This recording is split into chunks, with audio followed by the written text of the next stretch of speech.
let's take a look at this early 19th century book in a period full leather binding that's original to the era and the book. Smooth spine, gilt ruled with gilt lettering, like so. A nice early owner's bookplate, like so.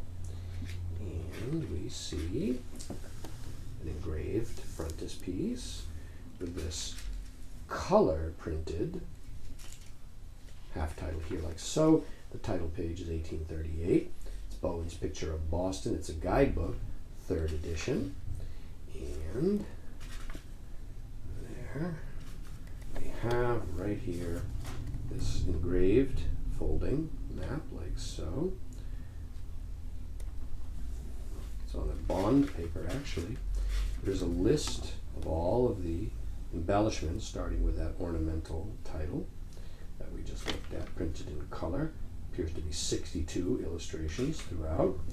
We have this little wood engraved view there of Tremont Street. We have these small little woodcut type views in the text itself. And then what we've got are a series of these full page plates, starting with like this one here, Faneuil Hall, when the ships were still coming right up to the, almost to the front porch.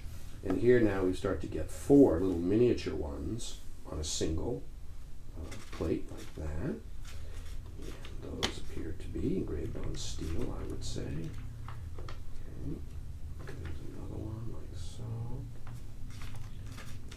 And some light spotting throughout. You can see a couple pages are protruding slightly, but you see here, like so, when I flip through it, that there's a number of these plates. Like this. And then all the way we get, here's another folding map of the Environs of Boston, right there, again on bond paper, engraved by A. Bowen.